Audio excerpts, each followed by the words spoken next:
आज का टॉपिक है हमारा characteristics of ionic compound.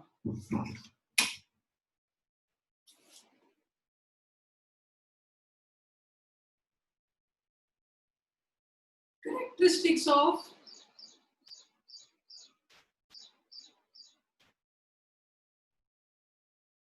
Ionic compounds.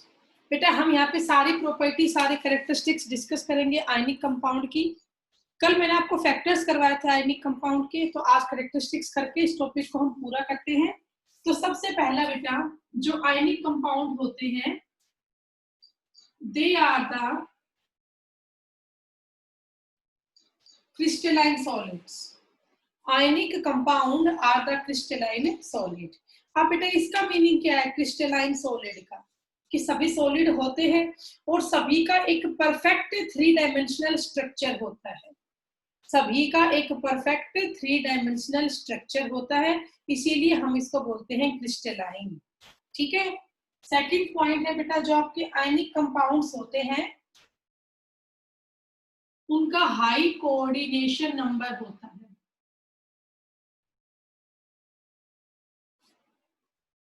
High coordination number. अब इसका मीनिंग क्या है, what is the meaning of high coordination number? कि भाई कोई भी एक एटम है उससे और कितने नेबरिंग एटम जुड़े हुए हैं उसको हम बोलते हैं coordination number. The number of nearest neighbour of an atom. Number of nearest neighbour of an atom. जैसे बेटा NaCl है, सोडियम क्लोराइड, इसका कोऑर्डिनेशन नंबर होता है 6:6। CaCl है सीजियम क्लोराइड, इसका कोऑर्डिनेशन नंबर होता है 8:8।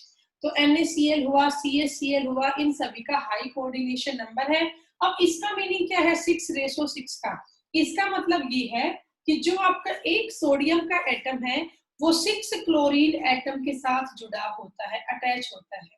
ठीक है। और जो आपका एक क्लोरीन का एटम है वो 6 सोडियम एटम से अटैच रहता है, इसे हम बोलते हैं कोऑर्डिनेशन नंबर। ओके।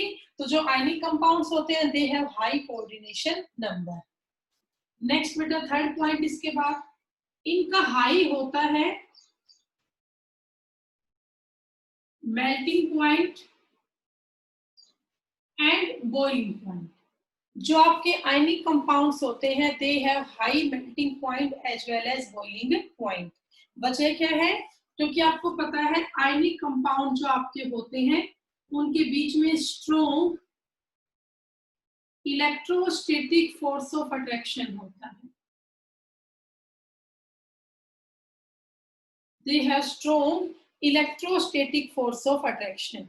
इस स्ट्रॉन्ग फोर्स ऑफ अट्रैक्शन की वजह से ही यहाँ जो बीच के आपके अट्रैक्शन है उस फोर्स को, उस बॉन्ड को तोड़ने के लिए ज्यादा टेम्परेचर चाहिए। That's why they have high melting point and boiling point due to strong electrostatic force of attraction. ठीक है बेटा। इसके बाद नेक्स्ट इसकी प्रॉपर्टी है fourth, they are good conductor. They are good conductor. आपको पता है आयनिक कंपाउंड है वो गुड कंडक्टर होता है, but not in solid state. Not in solid state. ये बहुत गुड कंडक्टर है तो सही, लेकिन सॉलिड स्टेट में गुड कंडक्टर ये नहीं होते हैं। तो ये कंडक्टर का काम सिर्फ कब करते हैं? मोल्टन और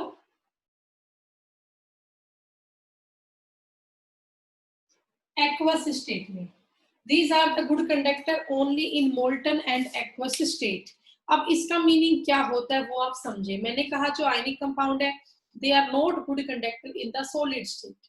मान लीजिए मैंने NaCl ही लिया बेटा, तो जो NaCl है जब वो सॉलिड स्टेट में होगा तो Na पॉजिटिव होगा और Cl नेगेटिव होगा। भाई आयनिक कंपाउंड में आयंस तो होते हैं ना, पॉजिटिव नेगेटिव। अब ये Na पॉजिटिव और Cl नेगेटिव आपस में एक फोर्स से जुड़े होंगे। कौन सा फोर्स है वो? इलेक्ट्रोस्टैटिक फोर्स है।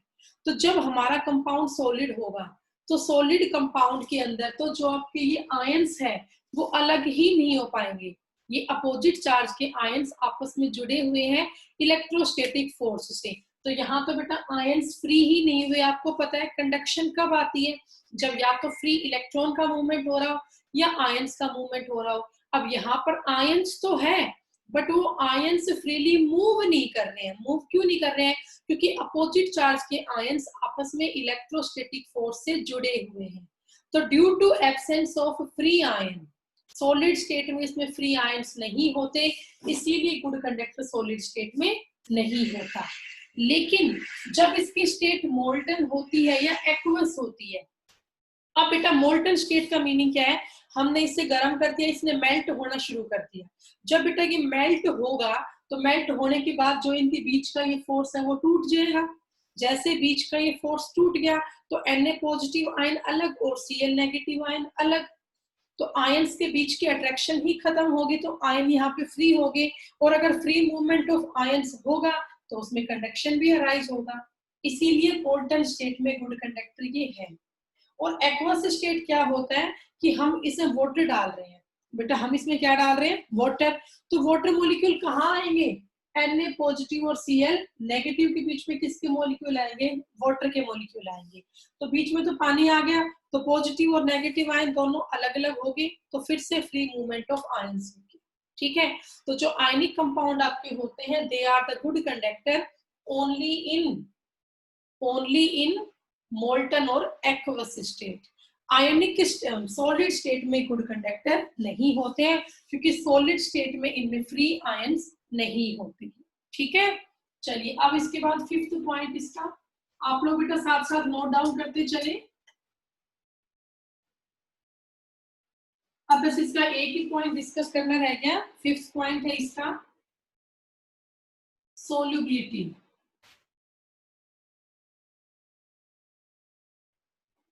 सोल्युबिलिटी तो बेटा सोल्युबिलिटी का एक जनरल सा रूल होता है। वो रूल क्या है? देखिए, सोल्युबिलिटी का रूल होता है लाइक डिसोल्व लाइक। सोल्युबिलिटी का रूल क्या होता है? Like dissolve like. इसका मीनिंग ये है कि अगर आपका सोल्यूट पोलर है तो वो पोलर सॉल्वेंट में ही जाएगा, और अगर आपका सोल्यूट नॉन पोलर है तो वो नॉन पोलर सॉल्वेंट में ही जाएगा। अब बेटा आपको लग रहा होगा मैम पोलर नॉन पोलर क्या होता है? किसी पे चार्ज हो पॉजिटिव नेगेटिव तो पोलर होता है, किसी पे चार्ज ना हो तो वो नॉन पोलर होता है। तो सोल्युबिलिटी का रूल ये है, अगर आपका सोल्यूट पोलर है तो पोलर सोल्यूट डिसोल्व भी किसमें होगा? Dissolve in polar solvent. अगर आपका सोल्यूट पोलर है तो वो डिसोल्व भी पोलर सॉल्वेंट में ही होगा, और अगर आपका सोल्यूट नॉन पोलर है तो नॉन पोलर सोल्यूट डिसोल्व होगा नॉन पोलर सॉल्वेंट में। ये सोल्युबिलिटी का रूल होता है। अब पोलर सॉल्वेंट के एग्जांपल, सबसे बढ़िया एग्जांपल है पोलर सॉल्वेंट का H2O। H2O is a polar solvent. क्यों? H2O कैसे टूटता है? H पॉजिटिव भी और OH नेगेटिव, तो इसमें आयंस है ना, पॉजिटिव भी और नेगेटिव भी। और नॉन पोलर सॉल्वेंट में क्या आता है?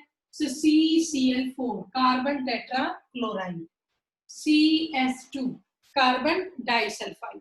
बेटा कार्बन टेट्रा क्लोराइड हो गया CCl4, कार्बन डाइसल्फाइड हो गया CS2, बेंजीन हो गया, ईथर हो गया। ये सब आपके होते हैं नॉन पोलर सॉल्वेंट। तो अगर आपका सोल्यूट पोलर है तो वो पोलर सॉल्वेंट में जाएगा, अगर सोल्यूट नॉन पोलर है तो वो नॉन पोलर सॉल्वेंट में जाएगा। अब आपको पता है जैसे NaCl है, मान लो NaCl कैसा सोल्यूट है? पोलर या नॉन पोलर? तो NaCl तो टूट जाता है ना Na पॉजिटिव में और Cl नेगेटिव में। आपको पता है सोल्ट वाटर में इजिली डिसोल्व हो जाता है बड़ा इजिली, क्योंकि सोल्ट एक पोलर सोल्यूट है, Na पॉजिटिव और Cl नेगेटिव है। और पोलर सोल्यूट किस में डिसोल्व होगा? पोलर सॉल्वेंट में डिसोल्व होगा। वाटर भी पोलर सॉल्वेंट है। तो जो आयनिक कंपाउंड्स आपके होते हैं they are easily soluble in the polar solvent but they are not soluble in the non polar solvent. ठीक है, आपको ये बात बेटा समझ में आ गई होगी। ओके तो अगर आप सोल्ट को डालते हो बेंजीन में, ईथर में, कार्बन डाइसल्फाइड में, तो इन सब में सोल्ट डिजोल्व नहीं होता है, वो एज इट इज पड़ा रहता है उसके अंदर, क्योंकि नेचर ही दोनों का अलग अलग है। सोल्ट आपका पोलर है और ये आपका नॉन पोलर सॉल्वेंट है। तो बेटा बताइए आपको ये टॉपिक समझ में आ गया? Show me your thumb impression. Okay फिर इसके बाद हम नेक्स्ट टॉपिक अब शुरू करते हैं। आयनिक बॉन्ड का टॉपिक हमारा कंप्लीट हो चुका है, तो अब हम नया टॉपिक शुरू करेंगे कोवलेंट बॉन्ड का। इसको मैं रब कर देती हूँ।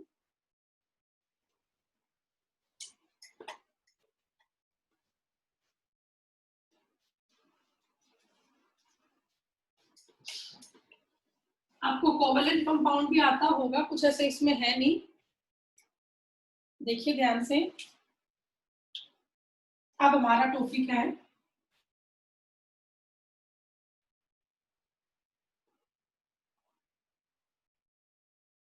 Covalent compound. ठीक है तो आप लोगों को ये पता होगा बेटा जो कोवलेंट कंपाउंड है वो कब बनता है। Covalent compound is formed by, first point है, by mutual sharing of electron. को ये पता ही होगा कोवलेंट कंपाउंड कैसे बनता है, by the mutual sharing of electron.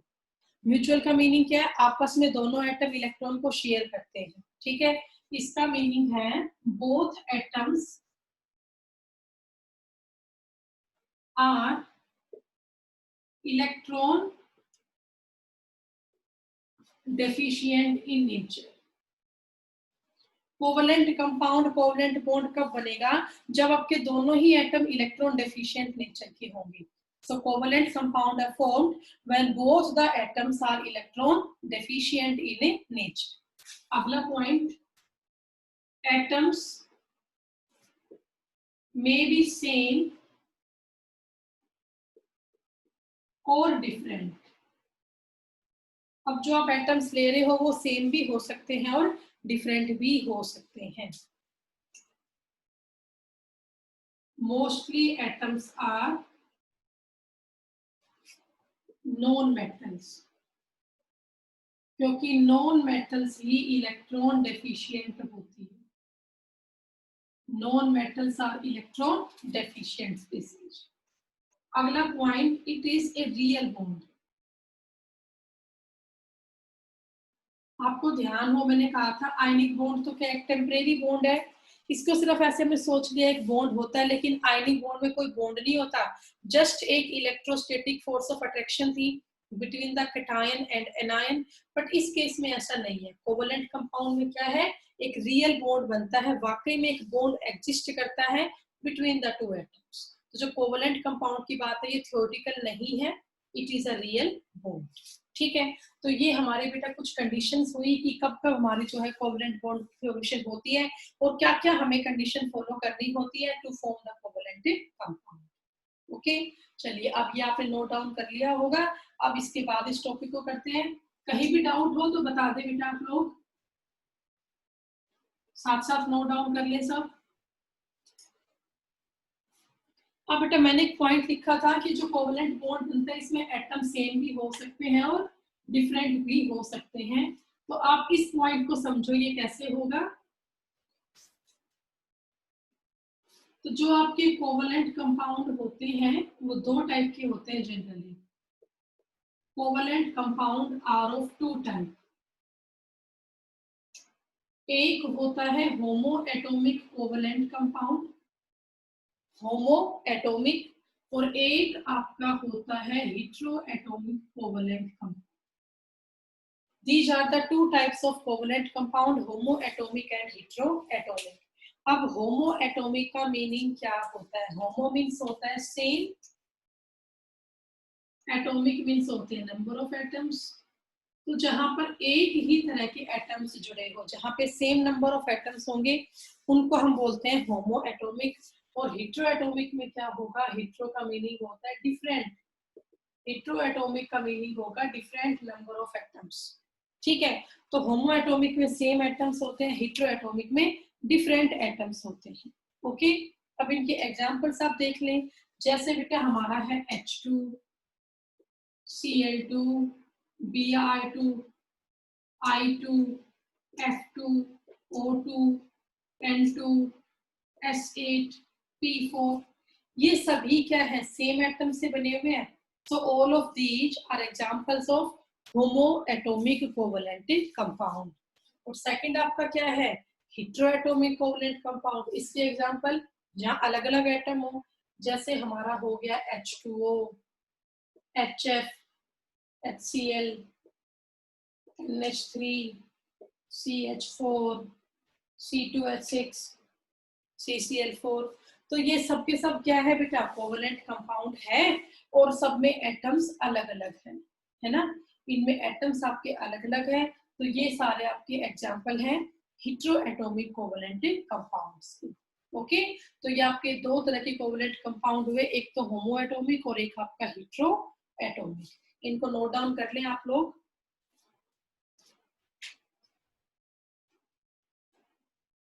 फिर बेटा मैं आपको इसके एग्जाम्पल करवाती हूँ, एक दो आसान सा टॉपिक आप लोग खुद एग्जाम्पल 10th में कर भी रखे हैं आप लोगों ने.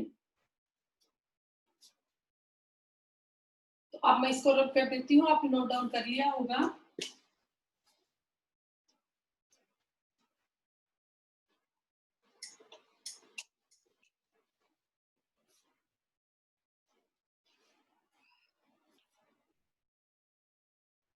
अब बेटा दो एग्जाम्पल करते हैं.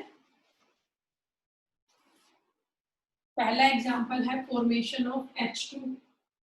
सबको पता है H का एटॉमिक नंबर क्या होता है, 1. इलेक्ट्रॉन डॉट स्ट्रक्चर बनाओ, ये होगा 2 H एटम है, दोनों का ये हुआ. बोथ आर इलेक्ट्रॉन डेफिशिएंट, इन दोनों को अपना डुप्लेट पूरा करना है. तो ये इलेक्ट्रॉन तो इस H एटम का शेयर करेगा और ये इसका शेयर करेगा और उससे किसकी फॉर्मेशन हो जाएगी, H2. आपको बेटा ये सब मेरे ख्याल से आता होगा, तुमने 10th क्लास में किया होगा ये.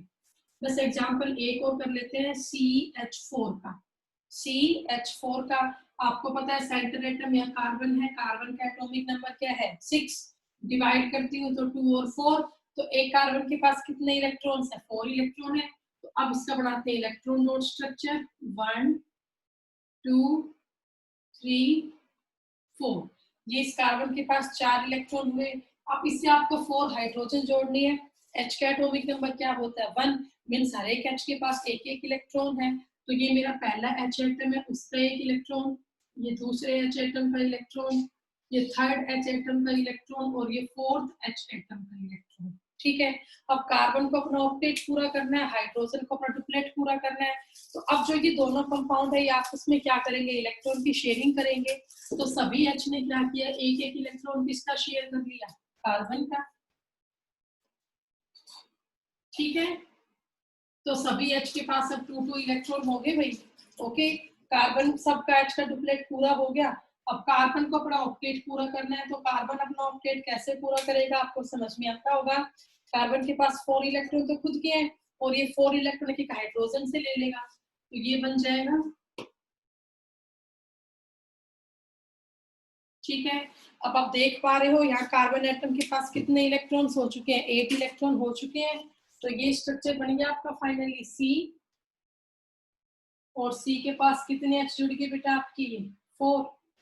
तो ये CH4 बन गया. CH4 का मीनिंग मीथेन ये हो गया. ओके, तो ये एग्जांपल्स बेटा आपको आते होंगे, आप लोग कर लेंगे, कुछ ऐसा है नहीं इसमें, नोट डाउन कर लें इनको आप.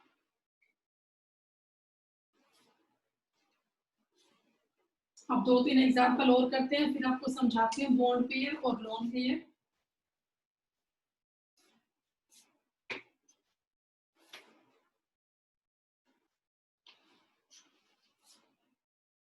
तो बेटा अब आप लोग थर्ड एग्जांपल डाल लें, S8 का. S8 का सल्फर का एटॉमिक नंबर क्या होता है, 16, 2, 8 और 6. तो एक सल्फर के पास कितने वैलेंस इलेक्ट्रॉन है, 8 वैलेंस इलेक्ट्रॉन है. अब S8 कैसे बनता है वो आप देखिए, 1 2 3 4 5, ये आपस में सब जुड़े हुए हैं. ठीक है, 6 7 8. ये किसका स्ट्रक्चर होता है बेटा? S8 का। इस स्ट्रक्चर को हम क्या बोलते हैं? ये क्राउन शेप का है, तो क्राउन स्ट्रक्चर या पकर्ड रिंग स्ट्रक्चर। अब आप लोग ध्यान से देखें, जो कार्बन एटम होता है, सॉरी जो सल्फर एटम है, इसके पास कितने वैलेंस इलेक्ट्रॉन थे? 6। बेटा एक सल्फर एटम के पास कितने वैलेंस इलेक्ट्रॉन थे? 6। इसके आउटर मोस्ट शेल में 6 इलेक्ट्रॉन है, और सभी चाहते हैं कि हमारे आउटर मोस्ट शेल में 8 इलेक्ट्रॉन रहे, ऑक्टेट को हम पूरा करें। तो अभी इसके पास अपने खुद के 6 इलेक्ट्रॉन हैं। अगर इसको 2 इलेक्ट्रॉन और मिल जाए तो इसका ऑक्टेट तो पूरा हो जाएगा, ये स्टेबल हो जाएगा। तो सल्फर की यहाँ पे वैलेंसी क्या हुई? 2। यहाँ वैलेंसी क्या हुई बेटा? 2। वैलेंसी का मीनिंग क्या होता है? कंबाइनिंग कैपेसिटी ऑफ एलिमेंट, कि यहाँ पे हर एक सल्फर की 2-2 एटम के साथ कंबाइन करने की कैपेसिटी है। सल्फर की वैलेंसी यहाँ पे 2 है, मतलब हर एक सल्फर यहाँ पे 2-2 टाइप की 2-2 बॉन्ड यहाँ पे बनाएगा। बना लिया। अब आप खुद देख पा रहे हो, एक सल्फर के पास 6 इलेक्ट्रॉन थे, ओके, और एक सल्फर ने अपने 2 इलेक्ट्रॉन यूज कर लिए, एक यहाँ बॉन्ड बनाने में और एक यहाँ बॉन्ड बनाने में। तो अब हर एक एस के पास कितने इलेक्ट्रॉन बच गए? 4-4 बच गए। तो सब पे 4-4 डॉट्स हम दिखाएं, 1 2 3 4, 1 2 3 4। अब मैं आपको यहां समझाऊंगी लोन पेयर और बॉन्ड पेयर। पहले ये कर लेते हैं। हर एक एस बेटा 2-2 इलेक्ट्रॉन्स अपने यूज कर चुका है, ठीक है, और हर एक एस के पास पहले 6 वैलेंस इलेक्ट्रॉन थे, 6 में से 2 यूज हो चुके हैं, तो अब हर एक एस के पास 4-4 इलेक्ट्रॉन है। हो गया। चलिए अब आपको यहाँ पर काउंट करने हैं टोटल इलेक्ट्रॉन पेयर। तो मैं आपको बता दूं, जो इलेक्ट्रॉन पेयर होते हैं वो 2 तरह के होते हैं। Electron pair are of 2 type,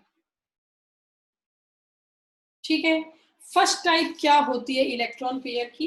एक होता है lone pair, LP, lone pair.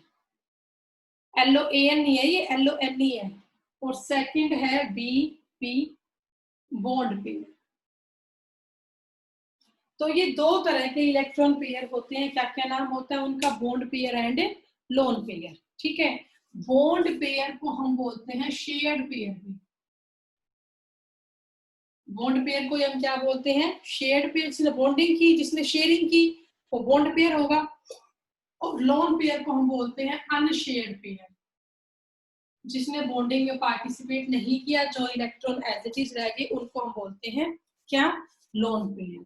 तो लोन पेयर जो है, do not participate in bonding. Lone pair का मतलब क्या है? जो इलेक्ट्रॉन बॉन्डिंग में पार्टिसिपेट नहीं करते, do not participate in bonding.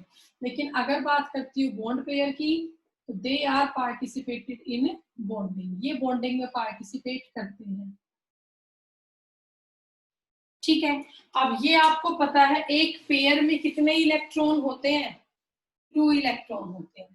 तो अब आप लोगों से मेरा एक क्वेश्चन है, जो ये S8 सल्फर मॉलिक्यूल है, इसमें टोटल कितने लोन पेयर है? जिस बच्चे को पता है please raise your hand. S8 के स्ट्रक्चर में टोटल कितने लोन पेयर है? आप लोग काउंट करके बताएं, प्लीज रेज योर हैंड।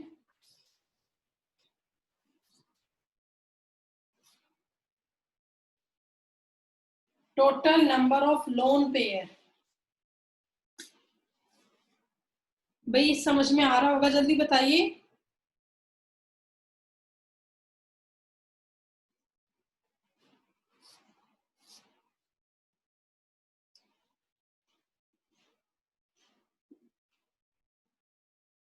यश बेटा बताइए। मैम 16। बिल्कुल ठीक है बेटा, आप सबको समझ में आ रहा होगा। एक सल्फर के पास 2-2 लोन पेयर है, ठीक है। तो टोटल यहाँ पे 8 सल्फर एटम है, तो कितने लोन पेयर हुए? 16 हो गए। अब आप लोग ये बताओ, इसमें बॉन्ड पेयर कितने हैं? एक बॉन्ड में 2 इलेक्ट्रॉन से बनता है ना एक बॉन्ड, तो ये एक बॉन्ड पेयर हुआ। 1 2 3 4 5 6 7 8। तो आप क्या कहेंगे, यहाँ पर टोटल इलेक्ट्रॉन पेयर कितने हैं? 16 और 8 24, जिसमें से लोन पेयर कितने हैं? 16, और बॉन्ड पेयर कितने हैं? 8। ठीक है, total electron pair are 24 in which lone pair are 16 and bond pair are 8। Okay बेटा, तो ये आप लोग कर ही लेंगे इस टॉपिक को अब। तो ये हमारे यहाँ पे फॉर्मेशन हुई S8 की, और हमने ये बताया कि how can we calculate bond pair and lone pair. इसके बाद अब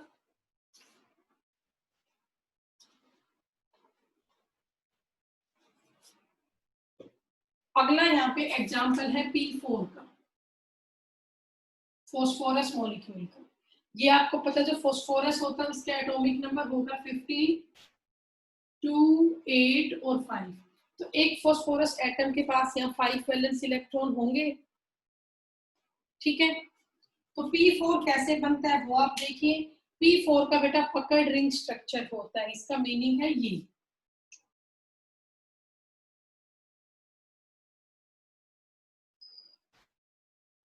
बेटा टेट्राहेड्रल है, पकड़ रिंग नहीं है, सॉरी टेट्राहेड्रल स्ट्रक्चर है, ये होता है P4 का स्ट्रक्चर।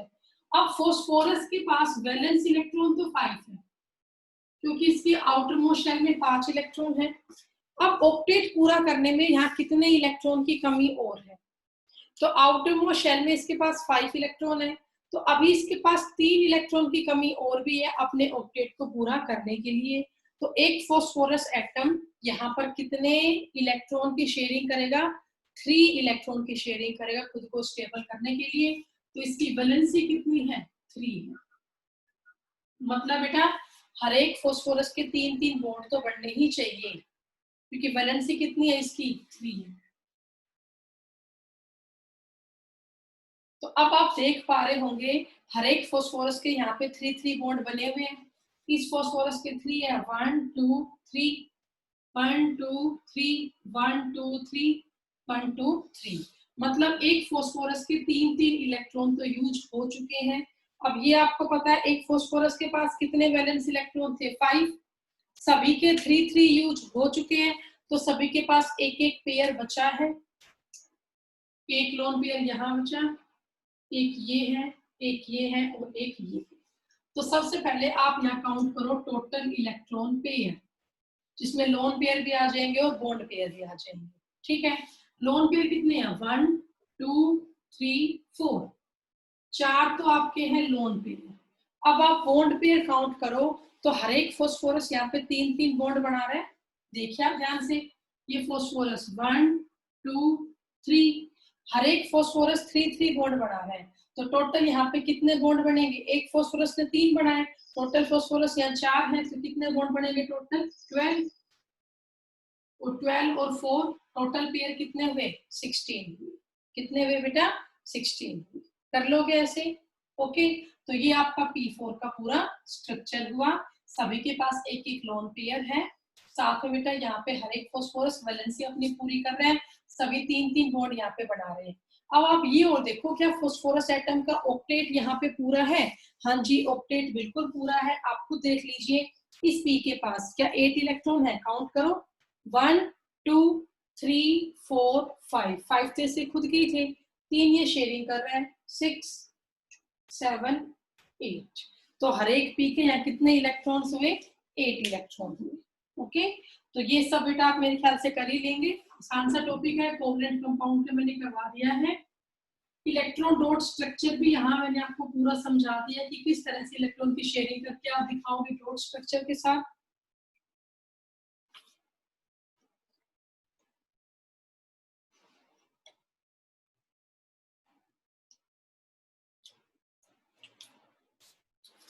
अब इसके बाद हम कर लेते हैं प्रॉपर्टीज ऑफ कोवलेंट कंपाउंड।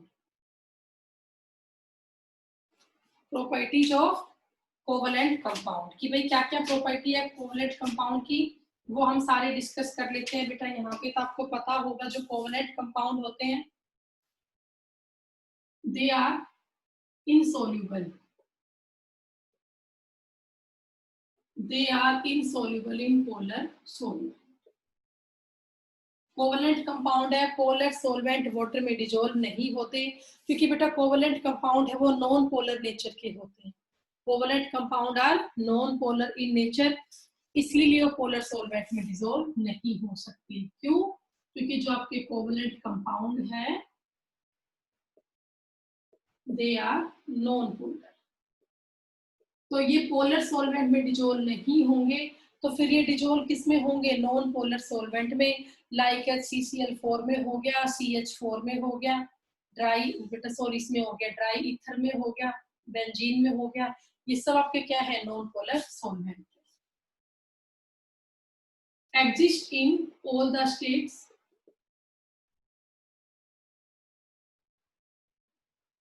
गैसीय स्टेट में होते हैं बहुत सारे, लिक्विड स्टेट में भी होते हैं, सॉलिड स्टेट में भी होते हैं। ठीक है, तो सॉलिड स्टेट में जो बात करती हूँ तो I2 होता है, iodine exist in the solid state.